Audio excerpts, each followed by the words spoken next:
evening. I'm Tammy Suleiman. You're watching The Panel. Tonight, we're breaking down Brexit. The impending departure of the United Kingdom from the European Union has many asking questions, from the economic impact this decision will have to how people will travel in and around the EU. For us at home, we want to know how any potential impact will be for us. And that's what we're discussing tonight. With me are two people who are no strangers to the political scene: former Cabinet Minister Gilbert McLean and former head of the Department of Commerce and Investment, Jonathan Pearcey, are here to discuss. And we want you to weigh in. Reach me via email at news@cayman27.ky. I am really looking forward to this conversation, so stay with us. We'll be back after the break.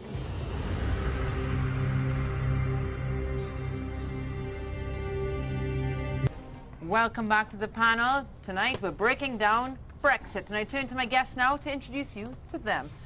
Right next to me is Jonathan Pearcey. He was the former head of the Department of Commerce and Investment, as well as we have former Cabinet Minister Gilbert McLean.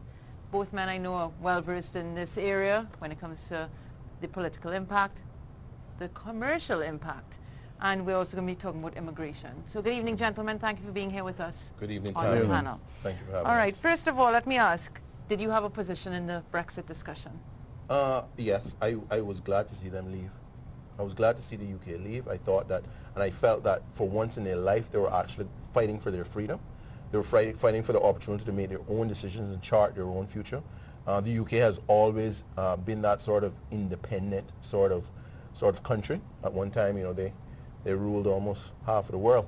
So, for them to sit back and watch the bureaucracy of the EU and the dictatorship of the EU diminish their ability to lead in innovation and manufacturing and trade in the whole nine, I thought that it was sad, and I was glad to see that they took the decisive decision to leave. And of course, there are those who would disagree with you, who would say Absolutely. that the EU facilitated free movement. Absolutely. There was a brotherhood of sorts, and it made the situation stronger to be connected. Well, the question really has to be, right, do you want to forego your freedom for a cheaper vacation across Europe, or for lower cell phone bills? Or do you want to fight for your democracy and fight for your freedom so that you can chart a course for yourself? Let me ask Mr. McLean, did you have a position in the matter? I didn't have a position as such. I thought that the England exiting would be prophetic, prophecy being fulfilled. There were about 3 of us friends who said, prophecy says that England is going to exit. So we took the position, we'll wait and see. But really, I thought that the propaganda and the scaremongering, everything of the government of the day would convince a majority to stay. And as I observe societies nowadays, it seems as if they go along with the government that put the greatest austerity measure on them for some strange reason. And at least I've read that there's some strong austerity measures in force right now in the UK. Well, why do you think that they opted for that? I believe that overall, and from what I have seen on the various programs regarding Brexit, is that there's a sense of, we want our freedom. We want the United Kingdom to be like it was before. Autonomous. Yeah, and I believe that a lot of it had to do too with middle-income people who were not seeing any tremendous benefits that, say, the money changes were, that relate to what goes on in the global economy and the 1% that we hear so much about these days. They're not seeing the same results. So their thing was, look, we got to do something for ourselves. So our thing is to break away. It raises a question of the demographics, does it not? It does, and I can tell you that persons over the age of 60, for example, voted to leave. Perhaps that's because they understood what happened during World War II. They saw what happened after the war and how slow things became and how bureaucratic things became, and they see it happening again. Let me pause there for a second. The whole idea of the EU was formed in the aftermath of World War II to prevent another Hitler from rising. That was the argument for the creation of that body. Yeah, but here's the thing. The twist with that is that you have to submit not just to social policy, but to economic policy. You have to give away your ability to choose who can come and who can remain in your country. And these are some of the very same freedoms that Nazi Germany would have obviously taken away from a country, a sovereign nation like the UK. So while the whole establishment of the EU was very noble, I think at the end of the day, it has grown to become a beast that many, many people see across Europe, not just in the UK, as very dictatorial, as one that is full of bureaucracy. They don't even know. You ask the average person in the EU, who are the presidents, plural, they think it's one president of the EU. It's actually 4 presidents. When you ask the average person in the street, where is the headquarters, they don't know. There's so many buildings that are designated as EU buildings, right? When you ask the average person, who's your representative in Brussels, they don't know, right? When you ask them if they've heard the debates on certain matters, the debates aren't even open for the public to listen to. So what you have is you have a bureaucratic government that is set up and is not being allowed to be run by the people, which is not democracy. Let me ask Mr. McLean, do you agree with that? A lot of legislation in the UK had to succumb to what was the opinion of the European Union. The laws were passed in the UK. And our they laws get as well, interpreted, actually. yes, over by the European Union, and some of them really went against the grain of the way that the British people were thinking. I mean, take for example, we normally refer matters to the Privy Council in the UK. Well, beyond that was the European Court that could make a decision which overrode that. So there were major areas, I think, that the British people had reached a point where, well, we're not going to allow this anymore. And if you take the situation with us as a territory, we negotiate with the United Kingdom. But the United Kingdom, let's say they take a position with us, yes, we're going to do this and so on. A lot was dependent on what the European Union thought about England's overseas territories. So, you know, there were major considerations in this whole thing, and I believe that we're in a better position now with the Cayman Islands to go and negotiate with United Kingdom. When they make a decision now, good or bad, that should be the decision that we can work with. All right, and we're going to work with this discussion. We've only just begun. Stay with us. We're going to take a quick break. We'll be right back. Welcome back. We are breaking down Brexit and the impact of the Cayman Islands. And gentlemen, during the break, you were talking about something that I think was important. We started on the demographic discussion, but the university students who voted in this referendum voted to stay. Yes, they voted to stay because, excuse me, they felt that by remaining with the EU, they would have greater opportunities, you know, to go, you know, and travel the EU and get good jobs in other countries and whatnot. You also found that the working middle class voted to leave the EU. You find that areas with high immigration voted to stay because obviously the benefits. But, you know, what is noteworthy is that at the end of the day, okay, people are going to vote based on how they feel, based on their situation. If you have a middle class, if you have the senior citizens that know the struggle and know what freedom requires, you know, I often say, Tammy, and forgive me for sounding cliche, but I often say freedom isn't free. When these people understand the cost of freedom, they will vote to protect their freedoms. Mr. McLean, for some reason I'm thinking of John Lennon right now, and when he sang about, you know, a world with no borders and free movement, and you don't need a passport, and, you know, these are ideas that he espoused. Is this not something that the European Union, and even, I'm thinking of CARICOM too, by the way, because we even have that here in our region. The idea of countries taking down the borders, you don't think that the EU and CARICOM help lend themselves to that, and is that not a good idea? Well, it certainly created a situation where they speak of open borders, but, you know, I try to talk to myself and say, well, you know, everyone is born somewhere, someplace, somewhere, some country. And what defines that country is that it has a border. So when you say you're going to take down the borders, and each of us a different country, different cultures, different traditions, different everything, and you say, well, there's no borders. You can come to my country and you can stay, you can work, you can do whatever, and I can go to yours and do the same.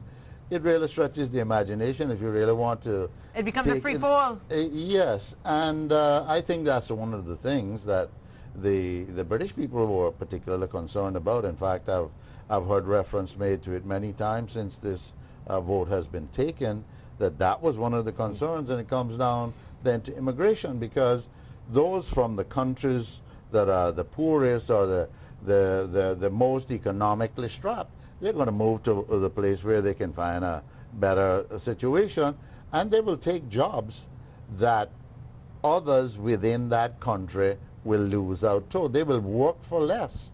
And what it does is depress wages, and people see it as a threat to their jobs. And as we noted earlier in the news, this seems to mirror the conversation we're having in Cayman today. Absolutely. But just to touch a little bit on the John Lennon song, you know, I think that many artists, especially musicians, many times they take a position that is very utopic and idealistic.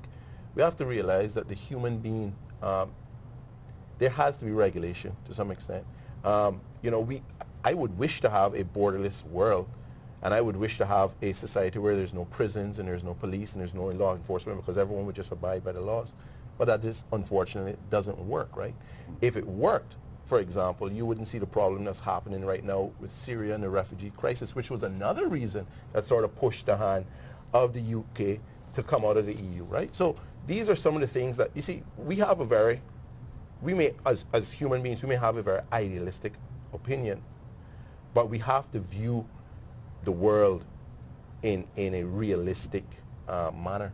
And there are many, many challenges, and you can't expect governments who are responsible for their citizens to start to somehow treat their citizens like second-class citizens and expect their citizens to then respect that, acknowledge that, and keep the and remain as the status quo. It just doesn't work. Mr. McLean, then, do you think that this might go the other way, where the border is going to go up even higher, and we're not going to help our fellow man who's in trouble, like the refugees? My belief is that I don't see how it would suit the European nations to suddenly put in place, say, visas that British people and so on can't travel to those countries and so on. But I believe that there will be some degree of tightening, and certainly it does make sense if the United Kingdom, one of the main reasons for them exiting was concerns about immigration.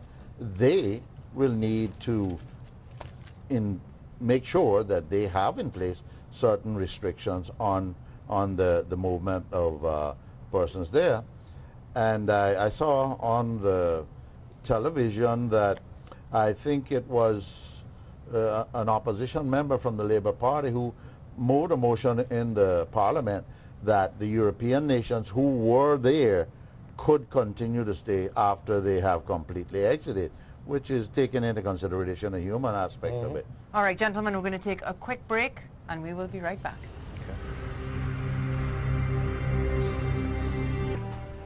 One last note about borders. Mr. Piercy, you believe that the EU, you were saying earlier, is one big border. You know, absolutely. I mean, the European Union is exactly that. It's a union. It operates like a union. So member states of the union are protected against other countries that are non-EU countries. So when it comes to trade, for example, you know, you may have a country like Africa, like Brazil, that are not members of the EU, that want to trade with EU member countries, but because they're not members, tariffs are imposed on their products.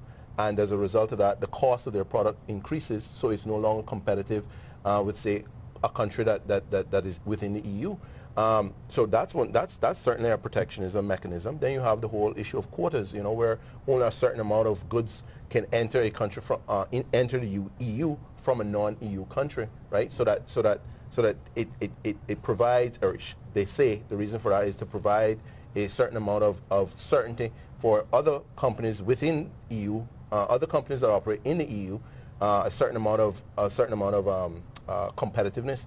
But at the end of the day, right, economics will tell you that only the strongest survive. So if you really want to see the best prices, the best goods and services available in as many markets as possible, you allow the market to regulate. So even though you hear the EU saying, you hear a person saying that by leaving the EU, The UK wants to go it alone, and they don't see they see other countries as maybe having those walls and those borders. The EU is a big block as well.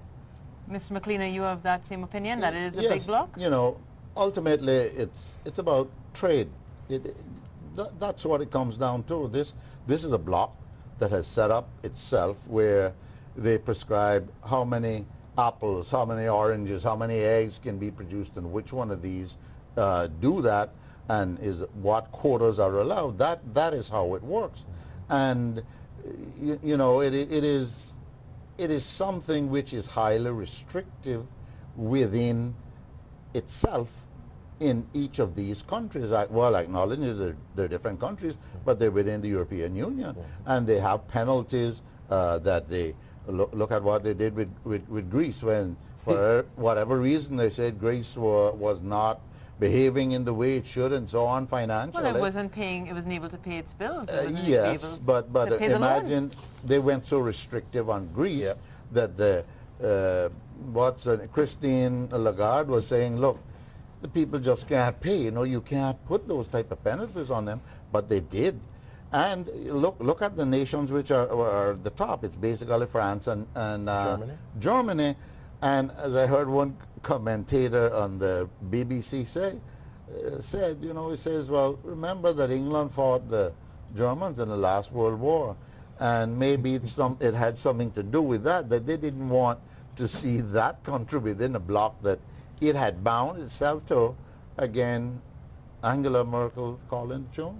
So let me ask you, gentlemen, were there any benefits to the UK for being in the EU? Oh, absolutely, there were benefits to being in the EU. I mean, at the end of the day, there were trade opportunities. Okay, and remember the benefits that the rest of the EU had for free movement, that was reciprocal. So UK citizens had the same right and opportunity, and the overseas territories as well, right? Which we will get into. But let us also remember that quite a lot has happened since Britain entered the EU. At the time, the European Union, was a huge economic bloc, for trade and manufacturing and all that sort of stuff. Well, all of that has changed. China is miles ahead of the EU in terms of trade and manufacturing. In terms of technology, we're looking at places like India. In terms of fuel and energy, we're looking at places like Russia. So the whole world, has moved leaps and bounds ahead of the EU because of the regulation, because of the bureaucratic red tape. And the UK is saying, you know what, this doesn't work for us. You're taxing us billions of dollars a year. You're sending it to Brussels. And what are you doing with it? So they were looking for accountability from the money. I see Mr. McLean nodding. And there's no accountability. Exactly. I mean, that's been part of it, that the amount of money that was being paid by the United Kingdom to the European Union, what benefits was that bringing to them? And of course, let's not forget, we're talking about there was one currency, the euro, and that all of those were trading with that, but the UK kept their. That's right. The UK because they were reluctant. That's right. They were always reluctant about this arrangement. And I'm so sorry, I am reluctant to do this right now, but we do have to take a pause. We'll be back.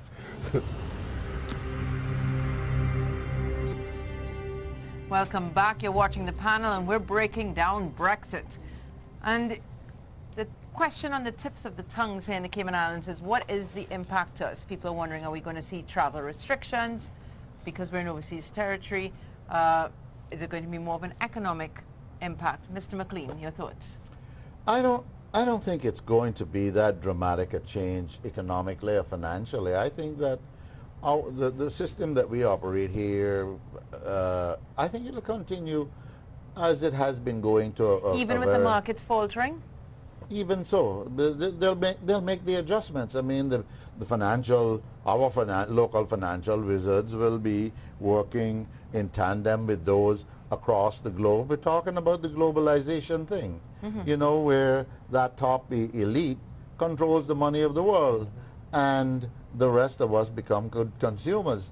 So they're going to make adjustments, and they've been making them. They're making them very this moment, I'm sure, as I speak. So I don't see how understanding to the extent that I do where it's going to make any dramatic changes in that regard.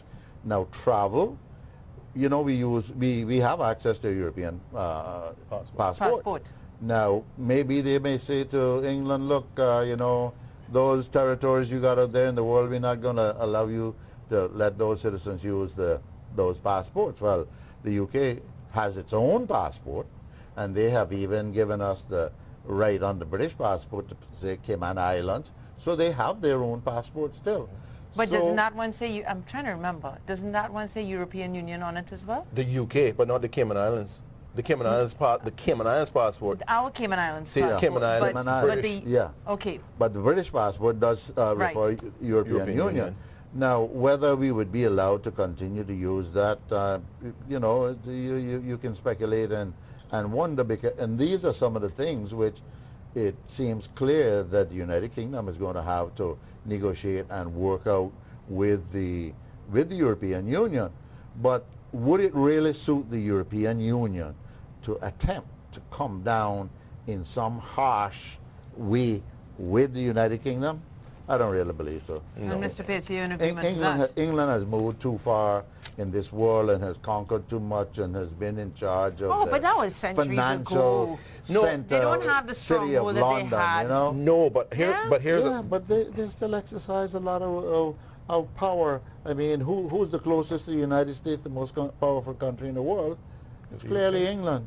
You know, when you take GCHQ and you take the NSA, they're not going to separate because UK came out there. Maybe they're going to get a little closer. You know, so those things continue. Well, let me just say that, you know, for sure, the UK is the biggest market participator in the EU, for sure, in terms of spent. You know, I think I was speaking to you all during the break. I mean, the number one EU, or Germany's number one partner for the automobiles, the export of automobiles is the UK.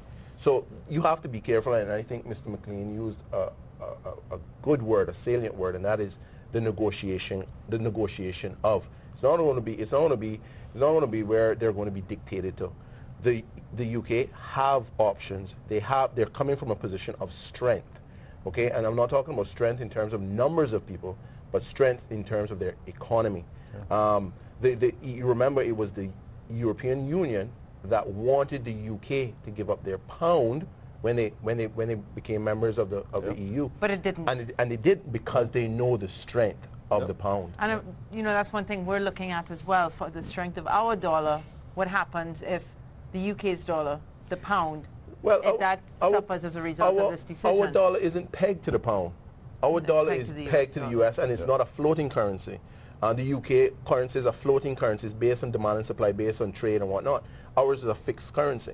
But isn't the strength of our dollar there because we are an overseas territory? I think perhaps in the very early days one could put the argument forward, but today the strength of our currency is on nothing more than we are pegged to the US dollar. That's it. And the US dollar now is on the rise. Correct. Yeah. Correct. I just remembered something though. Didn't President Obama tell England, the UK, stay? He didn't say tell. He strongly advocated. Exactly. So I'm reminded of what Mr. McLean just said earlier, where they may be closer as a result of the decision to leave. But isn't that contrary to what Obama said? Well, again, I think it was about the trade and the money markets that he was really speaking to when he said that if England exited, they would have to be, his term was go to the end of the line. Mm-hmm. But that's not so. I mean, who's kidding who? Gentlemen, it's the end of the line for this segment. We're going to be right back. I promise. Stay with us.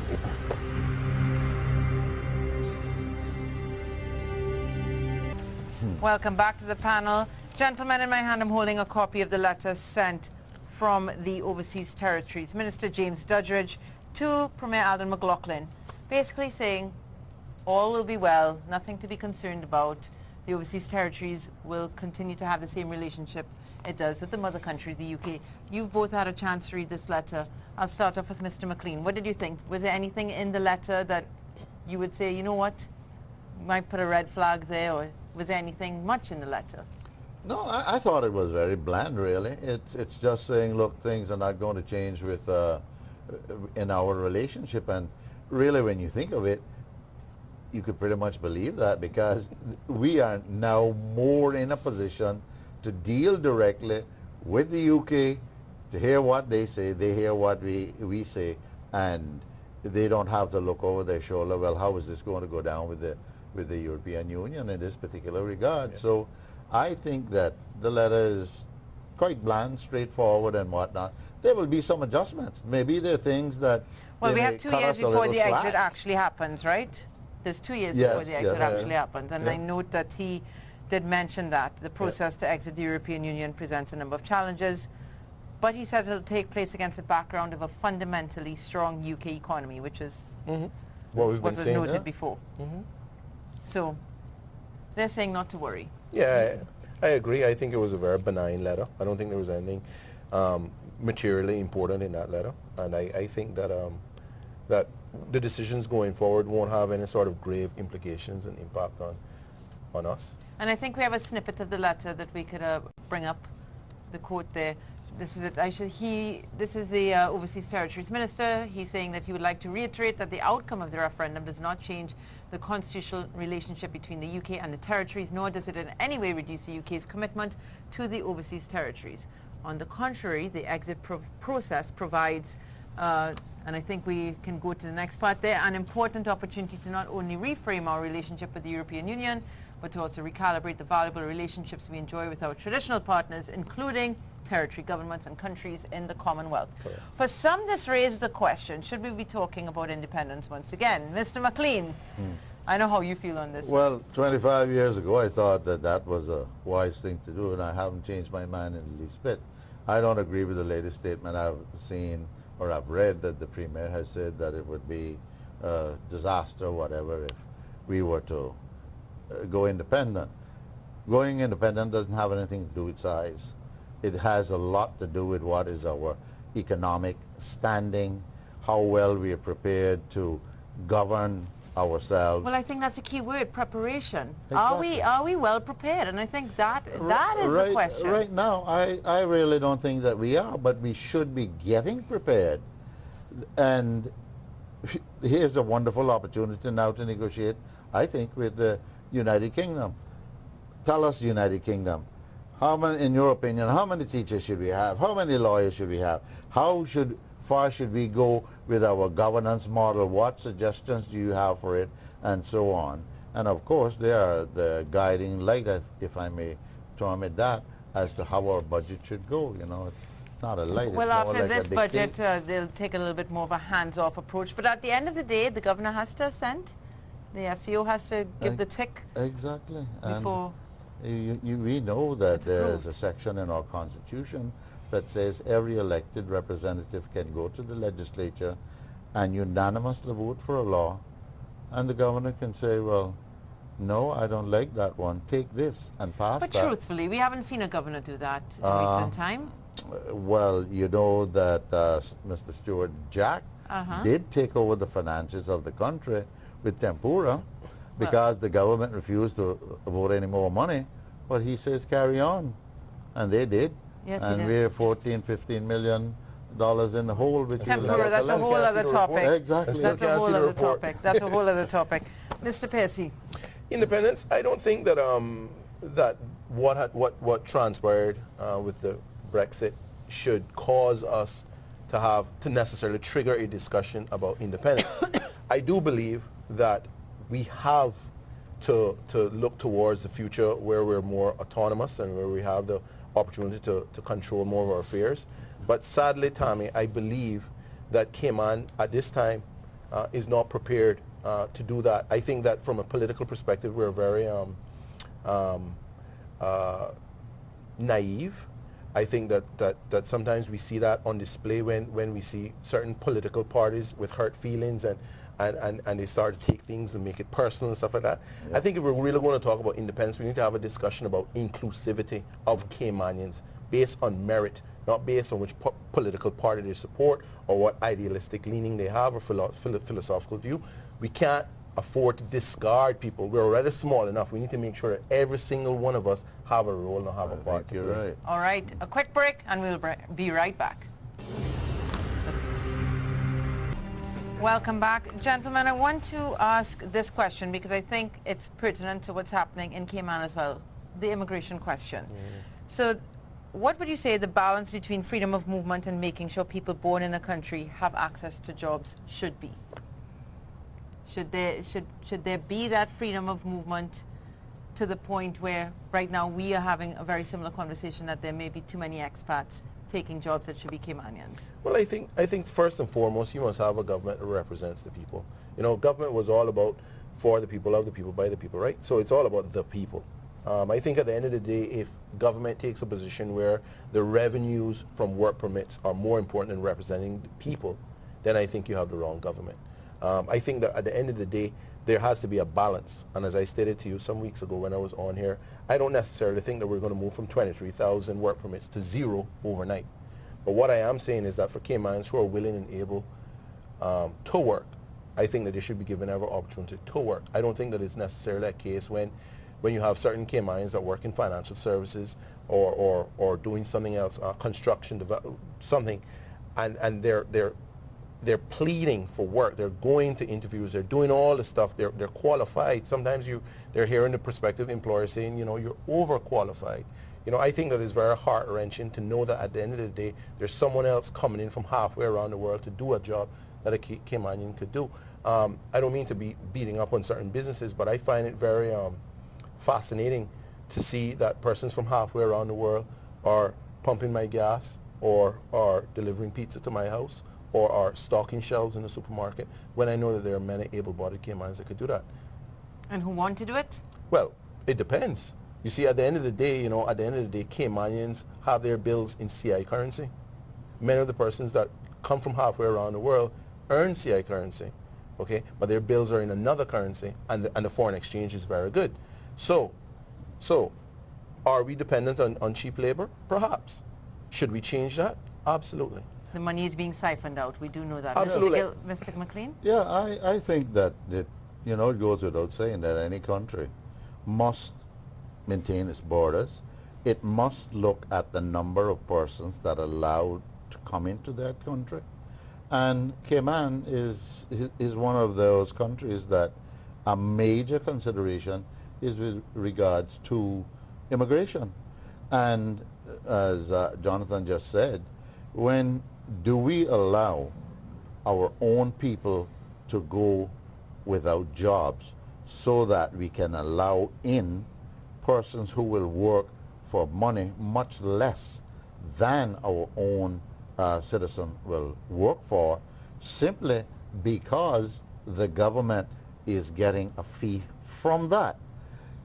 If you say yes, then show me the plan as to how government is using that money, deploying that money to help those very people that are without jobs. And we know that that is not very successful, both for medical, both for assisting children, both for helping the needy, and so on. So we need to rationalize that. I think if there's a focus in this country that government, any government, this one, the past and those to come, need to sit down and work out.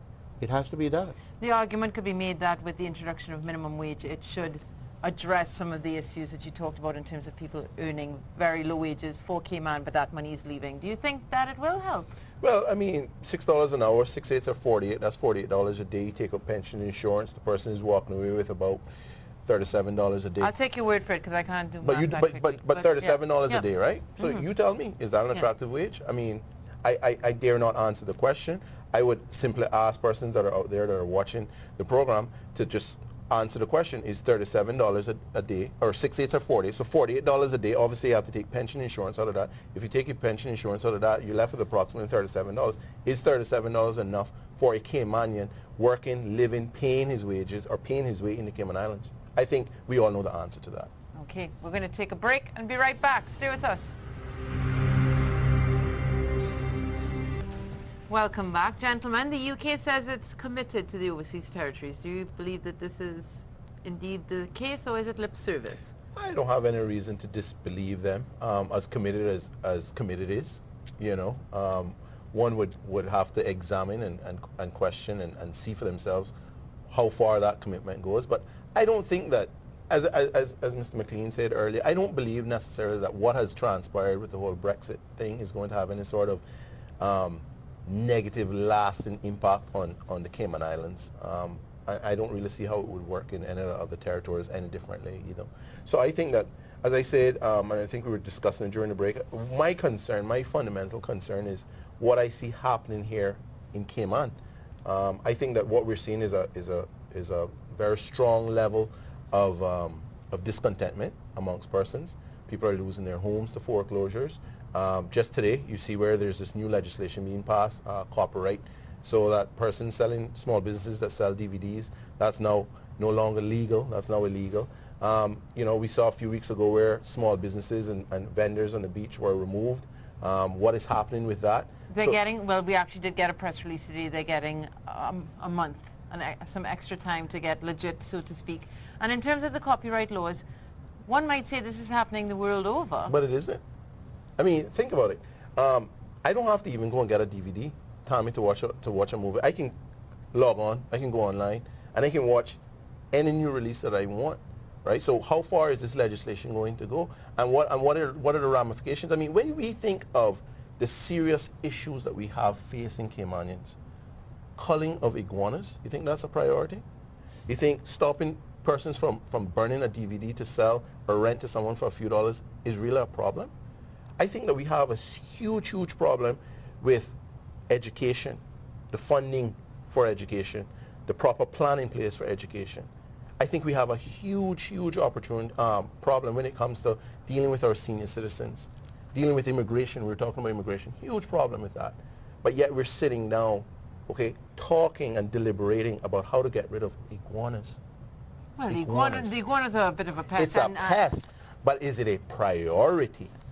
Well, one could argue that. Mr. McLean, coming back to the topic at hand, do you think that the Premier is correct when he says that Cayman could actually benefit from the volatility that's arisen as a result of this vote? I suppose there's logic to that in some ways, that when you think the volatility across the world because of the move that has happened with the United Kingdom, that the money might move some. There might be those who are interested in coming here to invest, although we know that the United Kingdom and the European Union has made it as difficult as possible for investments, and they want the beneficial ownership and whatnot of companies and so on. So that has complicated things for us and made that difficult. But in the whole mix, it might be an opportunity, because with most things that happen, there's always opportunity. No matter how bad it is, there's always opportunity for someone else somehow and somewhere. So it might prove that way for us. It might prove that we could negotiate certain things better with the United Kingdom now that she has gone back to being her own person. And I think it is worth watching what is going to happen with the vote off between the two women now who are in the vying for the Conservative who will top become spot. prime ministers. It's down to the two women. They have removed Gove, and it's now between May and I forget the name of the other person there. There's going to be a female prime minister in the UK. Now, I don't remember which one was for Brexit or which one was against, but Theresa May, I think, was not for the Brexit. all of And the other name escapes me as well. But she... it might be was interesting to for see it. what happens with their policies, the policies they will come in with, or how attentive they will be to the result of the referendum that their country just took. Mr. Pacer, do you think this is an opportunity for Cayman in particular? I don't want to go on a limb and say no, but I certainly don't understand the angle that the Premier is coming from. I do believe that with every challenge, there's great opportunity. I don't know what he's seeing, but I can tell you that Cayman, the volatility that's happening right now in the UK in terms of their markets and different things, I don't see how that will in the immediate term benefit us. I don't think that this is going to be something that you're going to see in the medium to long term. I think that with this sort of decision, it brings a lot of volatility in the market, a lot of uncertainty in the market, and that is why you're seeing a lot of things happen. But as time progresses, as the weeks turn into months and whatnot, what you're going to see happening is that there's going to be a general understanding as to what the path is going to be, and people will have to buy into that, and then you'll see us settling in the market. A quick break, and we'll be right back. We are down to the last few seconds. Gentlemen, parting thoughts. I just want to thank you, Tammy, for giving me an opportunity to come on and discuss this. I think that is a very important topic. I don't think that it's significant in terms of how it's going to impact us here locally. I think that, and I would like to encourage Caymanians in particular to pay attention to what's happening on the local scene. There are a lot of issues that are happening on the local scene that we need to pay attention to. But thank you again. Thank you, Mr. McLean. And I also wish to thank you for the invitation.